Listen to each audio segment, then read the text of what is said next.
दिसंबर 1984। Central India का एक शहर भोपाल। ये शहर अपनी झीलों के लिए मशहूर था। सुबह सुबह धुंध के बीच से निकलती सूरज की हल्की रोशनी। भोपाल ऐसा शहर था जहां जिंदगी भागती नहीं थी। यहाँ लोग दौड़ते नहीं थे, आराम से जीते थे।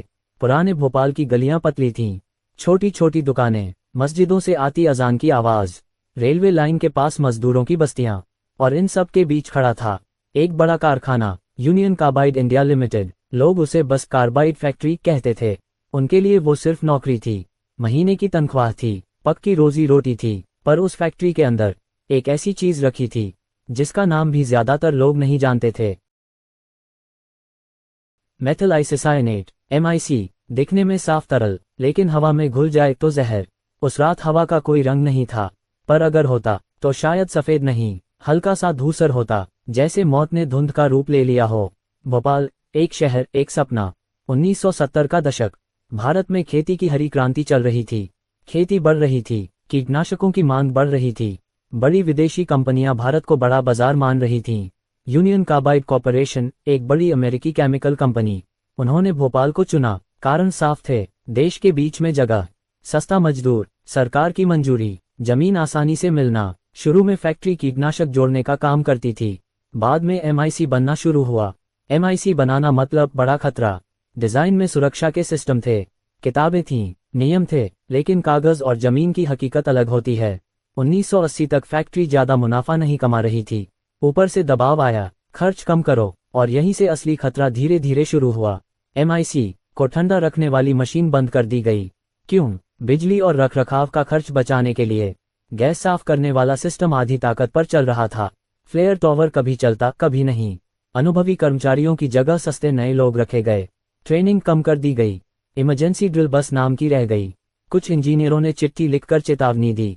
एक नोट में लिखा था, बड़ा खतरा हो सकता है, ते रहें। 2 दिसंबर 1984, एक आम रविवार था। भोपाल में शादी का मौसम था। कहीं घरों में मेहंदी लगी थी, कहीं रेडियो पर गाने बज रहे थे। फैक्ट्री में रोज जैसा काम चल रहा था।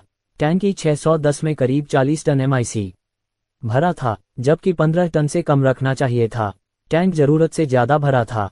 MIC का तापमान भी ज्यादा था। रात 8 बजे के बाद फैक्ट्री शांत हो जाती है। कुछ मेंटेनेंस का काम चल रहा था। रिपोर्ट के मुताबिक पाइप में पानी से सफाई हो रही थी। किसी तरह पानी MIC वाले टैंक में चला गया। कैसे गया, इस पर अलग अलग बातें हैं, पर सच ये है, पानी जोड़ MIC इक्वल्स खतरनाक रिएक्शन। अंदर का ज्वालामुखी, टैंक के अंदर रासायनिक रिएक्शन शुरू हो गया। तापमान 20 से 40, फिर 60, फिर 100 डिग्री के पास। दबाव बढ़ने लगा, MIC टूटने लगा, और ज्यादा जहरीली गैस बनने लगी।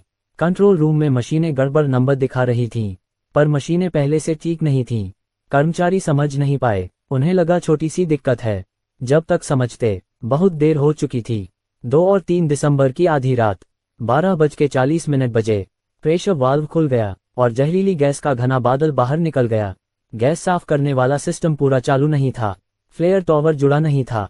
नतीजा, गैस सीधी हवा में फैल गई, वो ऊपर नहीं गई। MIC भारी गैस है, वो जमीन के पास ही रहती है और हवा के साथ बहती है। दिशा दक्षिण पूर्व, उसी तरफ जहां गरीब बस्तियां थीं। पहला एहसास, जयप्रकाश नगर। एक आदमी की नींद खुली, उसे लगा किसी ने मिर्च झोंक दी हो। आंखों में जलन, गले में जलन। पत्नी बोली, शायद धुआं है। दोनों बाहर निकले। बाहर सफेद धुंध थी, तेज अजीब गंध। 5 मिनट में पूरी बस्ती जाग गई।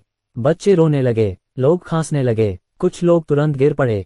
लोग भागने लगे, पर किस तरफ भागें, किसी को नहीं पता गैस कहां से आ रही है। कोई फैक्ट्री की तरफ भागा, कोई उल्टी दिशा में। एक ऑटो वाले ने 6 लोग बिठा लिए। एक साइकिल पर 3 लोग बैठ गए। कुछ लोग दौड़ते दौड़ते गिर गए, कुछ सोते रह गए और फिर कभी नहीं उठे। रेलवे स्टेशन तक गैस पहुंच गई। प्लेटफॉर्म पर लोग खांस रहे थे, कुछ को लगा आंसू गैस है।